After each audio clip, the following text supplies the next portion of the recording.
Good morning guys, कैसे हैं आप लोग। मैं बिल्कुल ठीक हूँ। आप लोग बताइएगा आप लोग कैसे हैं। हम आप लोगों को गृह प्रबंध एवं आंतरिक सज्जा, home management and interior decoration doctor Vinda ma'am की बुक से बता रहे थे, जिसमें मैं सबसे लास्ट ये जो आंतरिक सज्जा है इसको ही स्टार्ट किया। और अब क्या है, वो ख़त्म मतलब फिनिश होने के कगार पे है। बस एक चैप्टर है, उसका लास्ट ही चल रहा है। आप देख सकते हैं गृह सज्जा, कला के तत्व, कला के सिद्धांत, गृह सज्जा में रंगों का महत्व, डिजाइन, रचनात्मक सजावटी, प्रकाश व्यवस्था और गृह सज्जा में उपसाधनों की व्यवस्था। ये भी नहीं कराया, पुष्प व्यवस्था करा दिए हैं। इसको मैं वैसे छोड़ दूंगी, पहले इंपॉर्टेंट चैप्टर जो उसको लेके चलूंगी, जब टाइम बचेगा तो ये सब करा दूंगी। फर्नीचर व्यवस्था में क्या इस टाइम करा रही हूँ, जिसमें मैंने कुछ चीज़ें आपको बता दी हैं। मतलब फर्नीचर को किस आधार पे बांटा जाता है, मतलब आर्थिक आधार, मतलब अर्थ के आधार पर, मतलब उपयोग के आधार पर, शैली के आधार पर, अलग अलग तरीके से क्या इसको बांटा जाता है।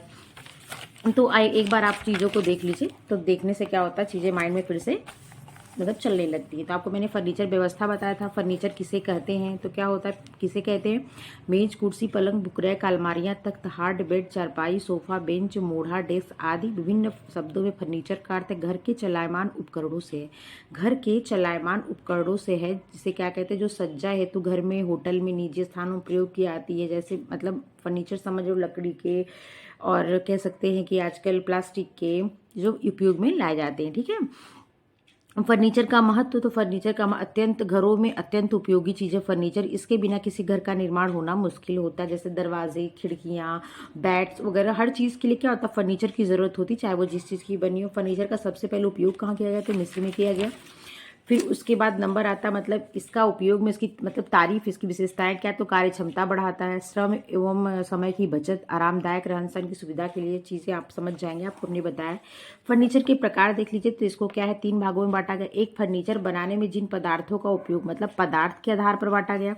दूसरा, शैली के आधार पर बांटा गया। और तीसरा, इनके मूल्य के आधार पर इनको बांटा गया। तो फर्नीचर का उपयोग पदार्थ के आधार पर क्या होता है, एक क्या होता है, लकड़ी का फर्नीचर, बेंत का हो गया, प्लाई का फर्नीचर, प्लास्टिक का, प्लास्टिक ग्लास का, धातु का, गद्देदार फर्नीचर, ये सब क्या है, तो ये सब आप कह सकते हैं पदार्थ के आधार पर। दूसरा है शैली के आधार पर, तो ऐतिहासिक शैली, जिसे हिस्टोरिकल कंट्री कह सकते हैं, देसी। और अगला है आधुनिक, जिसे मॉडर्न भी कहते हैं, कॉटेज भी कहते हैं देसी को। ठीक है। ऐतिहासिक क्या है, जो किसी भी मतलब जैसे मुगल काल, अंग्रेजों का समय, सल्तनत काल, ये सब काल थे ना, जैसे अलग अलग जो आए, पृथ्वीराज चौहान आए, तो ये आए, तो मतलब सबके काल के जो उस टाइम के पर्टिकुलर जो फर्नीचर उपयोग कहते थे, अगर उसके बेस पे आप अपना फर्नीचर तैयार करवाते हैं तो क्या होगा, वो क्या, किसी मंदिर को ध्यान में रखकर, किसी मतलब ब्रिटिश कालीन को ध्यान में रखकर, तो आप क्या कहेंगे कि ये ऐतिहासिक हिस्टोरिकल स्टाइल में बना हुआ। कंट्री की स्टाइल क्या कहेंगे, जैसा क्या होता है, जो परंपरागत शैली के अंतर्गत इसे भी रखा जाता है। ठीक है। ध्यान में रखकर इसको बनाया था कि इसको कंट्री कॉटेज भी कहते हैं, जब घर की सज्जा परंपरागत तरीके से अपनी सभ्यता, ये नहीं कि मतलब आप इंडियन हैं और आप ब्रिटिश शैली के मतलब हिस्ट्री को ध्यान में रख कर बना रहे, तब नहीं। जब आप अपनी सज्जा मतलब अपनी शैली को, अपने परंपरागत शैलियों का प्रयोग करके उस स्टाइल में, देसी स्टाइल में अगर अपने आप फर्नीचर का निर्माण करते हैं, तो वो कंट्री शैली या देसी स्टाइल का। आधुनिक का मतलब जिसपे मॉडर्न पश्चिमी देशों का छाप, मतलब उस पर जो असर है, इफेक्ट है, तो वो मॉडर्न के अंदर। कीमत के आधार पर एक उच्च कीमत हो गया, एक मध्यम होगा और एक कम कीमत का हो गया। ठीक है। उच्च कीमत का मतलब होता है, इसमें क्या होती है, महंगी लकड़ियों का प्रयोग किया था, महंगे पदार्थों का प्रयोग किया था, जिसके आधार पर उसको बनाया जाता है।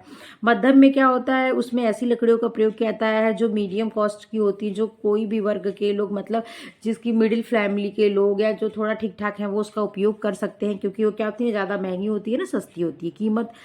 अगला है कम कीमत वाला, मतलब जैसे आम की, वो क्या होती है, लकड़ियों का जो लाइफ होता है ना, वो कम होता है, कह सकते हैं ये भी। या तो उस लकड़ियों में उतनी फिनिशिंग नहीं आती, उतनी चमक नहीं आती, जैसे आम, कटहल, महुआ, सखुआ, ये सब।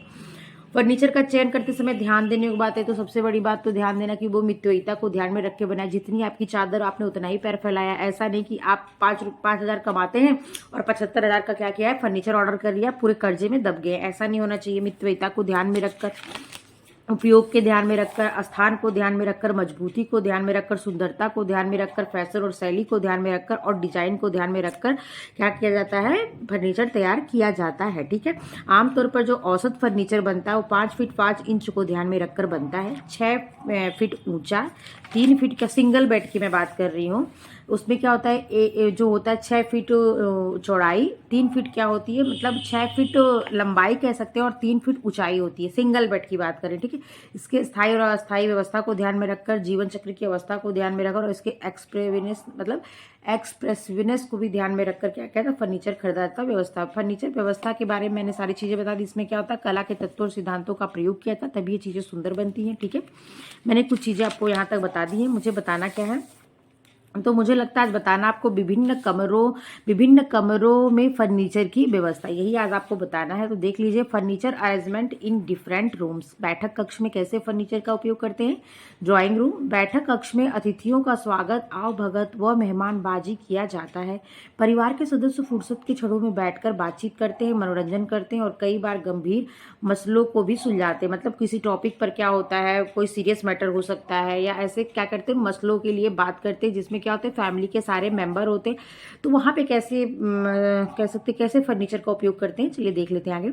रेडियो सुनने, टेप रिकॉर्डर पर संगीत का आनंद लेने, टेलीविजन देखने, लूडो पर कैरम खेलने, पत्र पत्रिकाएं अखबार आदि पढ़ने का कार्य भी बैठक कक्ष में ही किया जाता है। क्योंकि इसमें क्या होता है एक से ज्यादा मेंबर क्या होता है कोई चीज साथ में रख के, जैसे देखो आप जैसे फिल्म देखने जाते हो, पठान लगी लोग देखने गए ना फर्स्ट शो, उससे बहुत भीड़ हुई थी।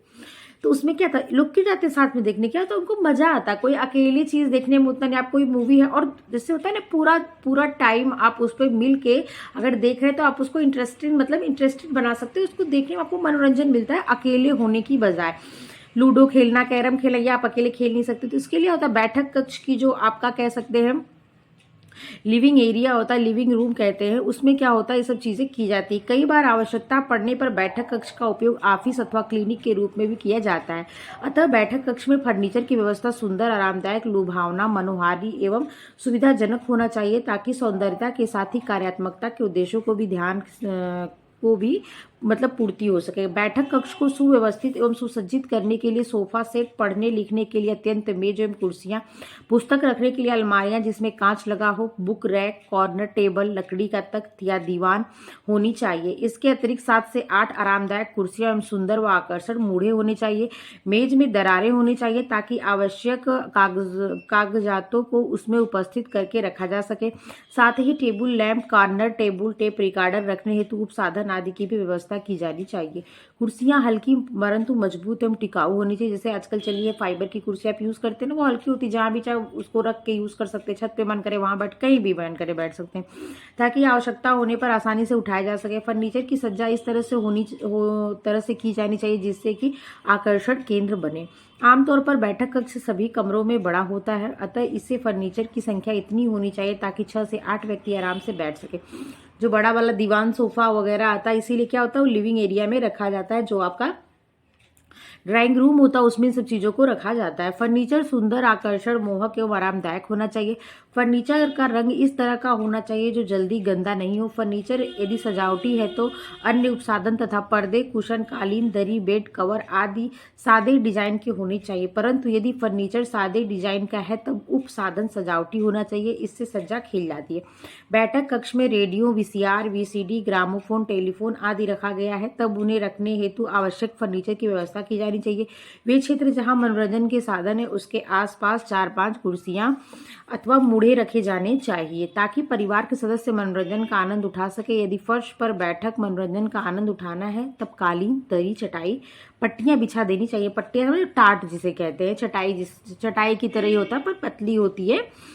तो सुंदर पुस्तकें, मैगजीन, मेज एवं सुंदरता की दृष्टि से रखे जाते हैं। सोफा सेट, कुर्सी, मेज आदि को हो सके तो खिड़की के पास लगाना चाहिए जहां तक हो पर्याप्त सूर्य प्रकाश उपलब्ध हो सके। यदि खिड़की बाहर की ओर किसी सुंदर प्राकृतिक दृश्य यथा बगीचा, लान आदि की ओर खुलती है तो फर्नीचर की अवश्य ही खिड़की के पास लगाए जाने चाहिए, क्योंकि अगर आप वहां से बैठे तो जो बाहर का मनोरम कह सकते हैं डिजाइन है, सुंदरता है, उसका क्या आप आनंद ले सके, ठीक है, वहां पे बैठ के कुछ पल शांति से बिता सके।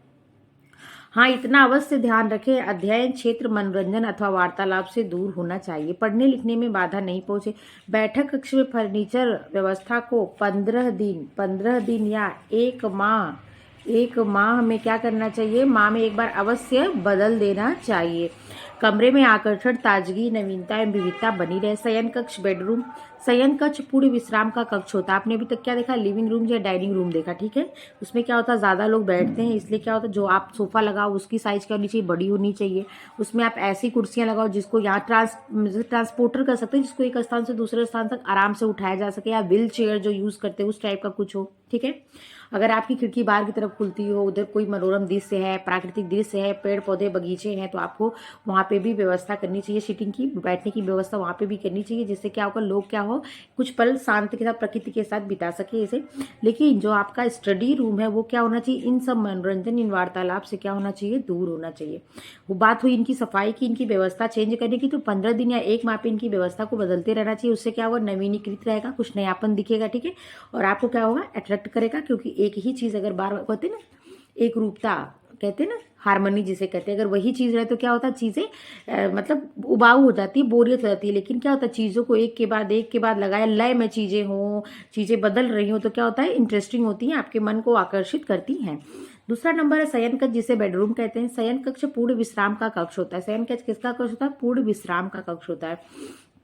दिन भर का थका हारा व्यक्ति इसी कक्ष में आराम करके थकान दूर करता है तथा ताजगी प्राप्त करता है। गहरी निद्रा के लिए शयन कक्ष को आरामदायक एवं सुविधापूर्ण होना जरूरी है। पलंग, दीवान, चौकी, चारपाई, जो कुछ भी सोने हेतु उपयोग में लिए जाए वे आरामदायक होने चाहिए। उस पर गद्देदार बिस्तर बिछे होने चाहिए। पलंग उचित नाप एवं उचित ऊंचाई का होना चाहिए। पलंग को दीवार के सहारे अथवा कमरे के बीच में लगाया जाना चाहिए।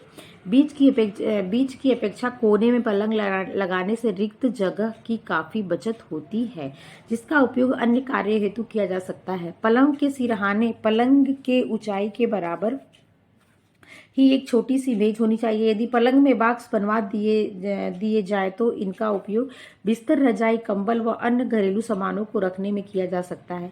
आजकल पलंग के सिरहाने में भी छोटी छोटी दराजें बनाई जाने लगी हैं, जिसमें छोटे मोटे घरेलू सामान रखे जाते हैं। पलंग के आजकल जो बेड बनते हैं उसके साइड आप देखेंगे ना, छोटे छोटे, जैसे क्या होता है, दराज टाइप का, मतलब ऐसे खुलने टाइप का, बगल अगल बगल में रहता है, जिसपे आप छोटी चीजें, मोबाइल चार्जर, जैसे मॉइस्चराइजर क्रीम हो, कुछ दवाइयाँ हो जो आप रात वगैरह में, सुबह मॉर्निंग में पिल्स लेते हो, तो वो सब चीजें रख सकते हैं, जो क्या हो, तुरंत आप खोजे तो आपको वो चीजें मिल जाएं। यदि पलंग में बॉक्स बनवा दिया जाए तो उनका उपयोग बिस्तर, रजाई और हाँ, जैसे उस दोनों के बगल में एक साइड में भी बना होता है, जो बेड बॉक्स होते हैं ना, आजकल सिरहाने में क्या कर रहा है, बेड बॉक्स को थोड़ा उससे अलग करके और ये व्यवस्था देके बनाया जा रहा है। सिरहाने में भी छोटी छोटी दराजें बनाई जाती है, जिसमें छोटे मोटे घरेलू सामान रखे जाते हैं। पलंग के पास ही टेबल लैंप की व्यवस्था की जानी चाहिए, ताकि पढ़ने लिखने में सुविधा हो। शयन कक्ष में रोशनी की पर्याप्त व्यवस्था होनी चाहिए। पलंग के पास ही स्विच्ड बेड स्विच होने से बल्ब जलाने में क्या होता है, बुझाने में सहूलियत होती है, आराम होता है। शयन कक्ष में 1-2 कुर्सी एवं एक अध्ययन मेज होनी चाहिए। मेज में दराजें होनी चाहिए, मतलब वही ड्रॉज होनी चाहिए जगह, मतलब तो किताबों वगैरह रख सकें, ताकि आवश्यक चीज़ों को उसमें रखा जा सके। छोटे मकानों में जहाँ स्थान की काफ़ी कमी होती है, शयन कक्ष में ही श्रृंगार मेज की व्यवस्था की जाती है। वस्त्रों को संग्रहित करने के लिए अलमारियां, कपड़े टांगने के लिए 1-2 खूंटियां आदि की व्यवस्था की जानी चाहिए। यदि अलमारियां नहीं हो तो बक्से में भी सामान को संग्रहित किया जा सकता है। बड़े बड़े बक्सों को आपस में सटाकर तख्त का रूप दिया जा सकता है। उस पर बिस्तर बिछाकर उसका उपयोग सोने हेतु किया जा सकता है। गृहिणी चाहे तो जूते रखने की रैक, गंदे वस्त्रों को रखने हेतु लॉन्ड्री बैग की व्यवस्था भी शयन कक्ष में कर सकती है। याद रहे, शयन कक्ष में बहुत अधिक फर्नीचर नहीं रखें। कमरा बहुत भरा भरा नहीं हो, क्योंकि उसमें तनाव एवं उलझन उत्पन्न होती है। खाली स्थान भी होना चाहिए। आपको पता है ये क्या है, कला के तत्व है, तो उसका ध्यान में रखना चाहिए, डिजाइन का। तभी चीजें क्या होती है, सुंदर लगती है, क्योंकि भरी भरी चीजें क्या होती है, आप किसी चीज पे अपना ध्यान केंद्रित नहीं कर पाते हैं। याद रहे, शयन कक्ष में बहुत अधिक फर्नीचर नहीं रखे, बहुत भरा भरा नहीं हो, क्योंकि इसमें तनाव, उलझन उत्पन्न होता है और चैन की नींद में बाधक होता है। नेक्स्ट आता है क्या, बच्चों का कमरा, चिल्ड्रन रूम।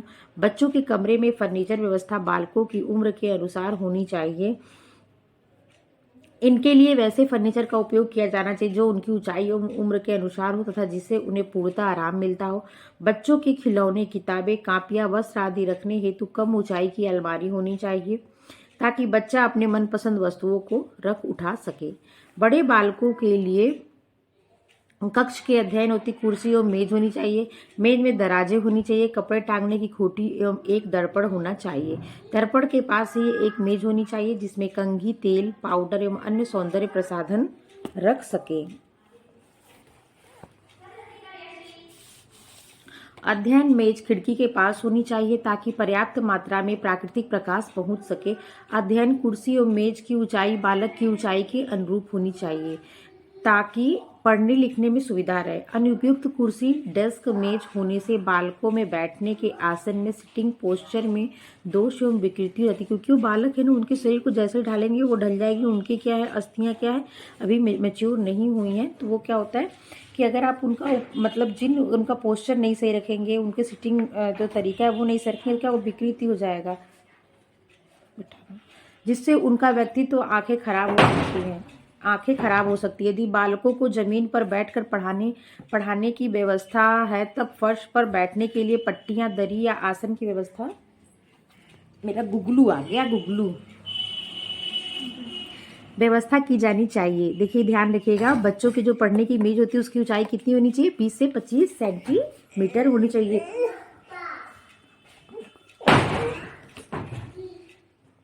पकड़ो। छोटे मकानों में जहां जगह में काफी कमी है वह बालकों के अध्ययन कक्ष में ही बिस्तर सोना है तब एक पलंग या तख्त को की व्यवस्था की जानी चाहिए। पलंग पर बिछाने हेतु आप लोगों को मैं क्या बता रही थी, बच्चों का कमरा, चिल्ड्रन रूम, तो मैंने चीजें बताई थी कि उनके अनुसार, उनकी हाइट के अनुसार ही चीजों का क्या करना चाहिए, उपयोग करना चाहिए। अध्ययन मेज क्या होना चाहिए, खिड़की के पास होनी चाहिए ताकि पर्याप्त मात्रा में प्रकाश पहुंच सके। अध्ययन कुर्सी और मेज की ऊंचाई बालक की ऊंचाई के अनुरूप होनी चाहिए ताकि पढ़ने लिखने में सुविधा रहे। अनुपयुक्त कुर्सी डेस्क मेज होने से बालकों में बैठने के आसन सिटिंग पोस्चर में क्या होता है, दोष और विकृति मैं अभी बताई हूँ अभी जस्ट। यदि बालकों को जमीन पर बैठकर पढ़ाने की व्यवस्था है तब फर्श पर बैठने के लिए पट्टियां, दरी या आसन की व्यवस्था की जानी चाहिए। किताबें, कापियां रखने के लिए चौकी, छोटी सी चौकी जिसकी ऊंचाई 20 से 25 सेंटीमीटर हो की व्यवस्था की जानी चाहिए। छोटे मकानों में जहां जगह में काफी कमी है, बालकों को अध्ययन कक्ष में ही सोना है तब एक पलंग या तख्त की व्यवस्था की जानी चाहिए। पलंग पर बिछाने हेतु बिस्तर भी गद्देदार, मुलायम एवं कोमल होना चाहिए। अगला है भोजन कक्ष, डाइनिंग रूम। छोटे छोटे फ्लैटों में भोजन कक्ष के साथ ही रहने का कमरा, लिविंग रूम भी होता है, इसलिए भोजन कक्ष में फर्नीचर की व्यवस्था एक कोने में काफी सोच समझकर की जानी चाहिए ताकि कक्ष में पर्याप्त स्थान मिल सके। यदि भोजन कक्ष की व्यवस्था देसी शैली में की गई है तब आसन, चौकी, तख्त अथवा पीढ़ा का उपयोग किया जाता है। किस शैली के लिए, देसी शैली के लिए किसका उपयोग, आसन का, चौकी का, तख्ते का और क्या, पीढ़ा का। बैठने का आसन सुंदर, स्वच्छ एवं आरामदायक होना चाहिए। चौकी एवं तख्त को सुंदर कपड़े से ढक कर रखना चाहिए। वैसे आजकल मेज की भांति पीढ़ा या चौकी पर भी सुंदर रंगों एवं डिजाइनों की सनमाइका लगाए जाते हैं, परंतु देसी शैली में फर्श पर बैठकर पालथी मारकर भोजन करने में कुछ कठिनाइयां आती हैं। सूती वस्त्र टूड़े मुड़े हो जाते हैं, साड़ियों पर सलवटें पड़ जाती हैं, सलवार कुर्ता का भी सुकड़न पड़ जाते हैं। शर्ट पैंट पहनकर भोजन करने में पुरुषों को काफी परेशानी होती है। घुटने ठीक तरीके से मुड़ नहीं पाते, वस्त्र पर सलवटें पड़ जाती है। भोजन करते समय कभी कभी असावधानीवश वस्त्र पर दाग धब्बे भी लग जाते हैं। भोजन कक्ष की व्यवस्था यदि विदेशी शैली से की जानी है तब एक बड़ी मेज के, जिसे कहते हैं ना डाइनिंग टेबल जिसे कहते हैं, तब एक बड़ी मेज की जरूरत होती है। मेज के चारों ओर बिना हत्थे की कुर्सियां लगाई जाती हैं। कुर्सियों की संख्या 4 से 6 तक होती है। यदि परिवार में सदस्यों की संख्या अधिक है तब कुर्सियों की संख्या बढ़ाई जा सकती है। डाइनिंग मेज को बीच में या खिड़की के पास लगाना चाहिए ताकि खाना खाते समय प्राकृतिक रोशनी सुलभ हो। यदि खिड़की बाहर की ओर लान या बगीचे में खुलती है तो खाते समय प्राकृतिक दृश्यों का मजा भी लिया जा सकता है।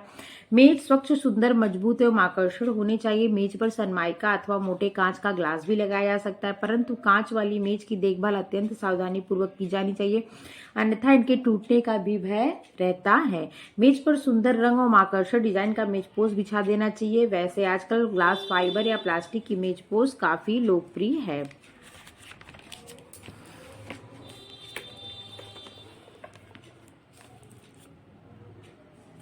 भोजन कक्ष में यदि भोजन परोसने का कार्य दूसरा व्यक्ति करता है तब भोजन करने हेतु बैठे व्यक्ति के दाएं, बाएं व पीछे से 24 इंच से 36 इंच का स्थान रिक्त रखना चाहिए। बैठे व्यक्ति के किधर, दाएं, बाएं एवं पीछे कितने इंच का, 24 इंच से 36 इंच का स्थान क्या होना चाहिए, रिक्त रखना चाहिए। मेज के चारों ओर कुर्सियों को इस तरह से व्यवस्थित करके रखना चाहिए ताकि भोजनकर्ता को बैठने हेतु पर्याप्त स्थान मिल सके। इस दृष्टि से गोल मेज की अपेक्षा चौकोर मेज ही अच्छे रहते हैं। कटलरी, खाने के बर्तन, क्रॉकरी, डिश आदि रखने हेतु लकड़ी अथवा स्टील की सुंदर कांच वाली अलमारी होनी चाहिए। ऐसे अलमारियां देखने में सुंदर लगती हैं तथा सज्जा के आकर्षण में अतिशय वृद्धि करती हैं। नेक्स्ट नंबर है रसोई घर। किचन में कैसे फर्नीचर होने चाहिए। रसोई घर में भोजन पकाने का कार्य किया जाता है। भोजन की तैयारी का केंद्र, बर्तन सफाई धुलाई के केंद्र, सामान संग्रह के केंद्र भी रसोई घर में ही होते हैं।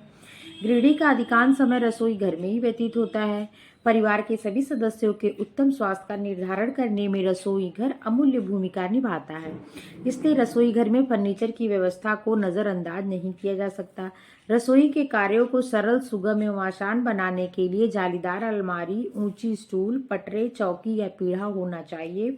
यदि रसोई का काम नीचे बैठकर किया जाता है तब एक चौकी या तख्त की व्यवस्था होनी चाहिए ताकि उस पर धुले हुए बर्तनों को रखा जा सके। बर्तनों एवं सामानों को रखने हेतु रैक एवं अलमारियां होनी चाहिए जिसके किवाड़ अच्छी तरह से बंद हो जाते हैं। स्टैंडिंग रसोई घर में प्लेटफॉर्म बने रहते तथा सामानों के भंडारण हेतु रैक एवं दीवार लगी अलमारियां होती हैं। बर्तनों को रखने हेतु प्लेटफॉर्म बने होते हैं। रसोई घर का फर्नीचर इस तरह का होना चाहिए जिसकी साफ सफाई करना आसान हो। उस पर लगे घी, तेल, चिकनाई, हल्दी आदि के धब्बों को सुगमता पूर्वक क्या किया जा सके, छुड़ाया जा सके। अगला आता है फर्नीचर की गुणवत्ता को जांचते समय ध्यान रखने योग्य बातें। Point two by consider in mind will checking the quality of furniture. Furniture सुंदर, सुडौल, आकर्षण, आरामदायक एवं सुविधाजनक होना चाहिए, तभी यह परिवार के उद्देश्यों की पूर्ति करने में सक्षम हो जाते हैं। फर्नीचर क्रय करने से पूर्व इसकी जांच की जानी आवश्यक है। अच्छे गुणवत्ता वाले फर्नीचर की जांच करते समय निम्न बातों को मस्तिष्क में रखना चाहिए।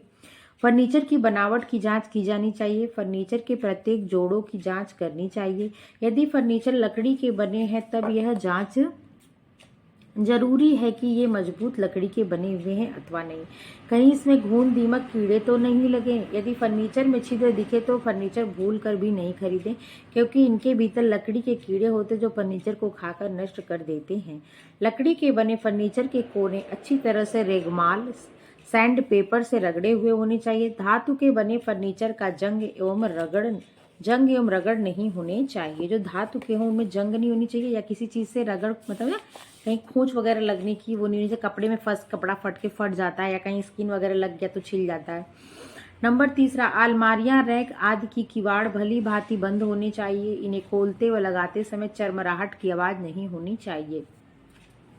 कुर्सी, सोफे पर बैठकर देखना चाहिए कि इनमें से चरमराहट की आवाज़ तो नहीं आ रही। यदि चरमराहट की आवाज़ आती है तो समझिए कि इनमें चूल या जोड़ कहीं से ढीले हैं और ऐसे फर्नीचर जल्दी टूट जाते हैं। कुशन, सोफे आदि में प्रयोग की गई भराई सामग्री उत्तम गुणवत्ता वाली होनी चाहिए। कहीं इनमें कतरन, घटिया किस्म की रुई आदि तो नहीं भरे। अलमारी, रैक, कैबिनेट के दरवाजों की चूल, जोड़े आदि में प्रयोग किए जाने वाली लकड़ियां मजबूत हैं अथवा नहीं। सस्ती लकड़ियों से बने फर्नीचर जल्दी ही खराब हो जाते हैं। 7 नंबर, गद्देदार फर्नीचर में प्रयुक्त किया गया कपड़ा, रेगजीन, चमड़ा आदि उत्तम गुणवत्ता वाले हैं अथवा नहीं। इनकी सिलाई मजबूत है या नहीं। इनमें से जो स्प्रिंग लगा हुआ है वह उत्तम कोटि का होना चाहिए। स्प्रिंग में जंग नहीं लगना चाहिए। नंबर 8, आले और सेल्फ में काम आने वाली लकड़ी मजबूत, वजन झेलने वाली होनी चाहिए। यहाँ पे आपका चैप्टर फर्नीचर व्यवस्था समाप्त हो जाता है। आशा करते हैं आप लोगों को समझ में आया होगा। अगर समझ में आया तो लाइक, शेयर, सब्सक्राइब कर दिया करिए। आप लोग के सपोर्ट की ही आवश्यकता हमें है। और अगर आपको मेरी वीडियो अच्छी लगी, देखते हैं आप मन से, अपना कीमती समय हमारी वीडियो में लगाते हैं, तो चलिए आप लोग का बहुत बहुत धन्यवाद। अपना ध्यान रखिएगा। Take care.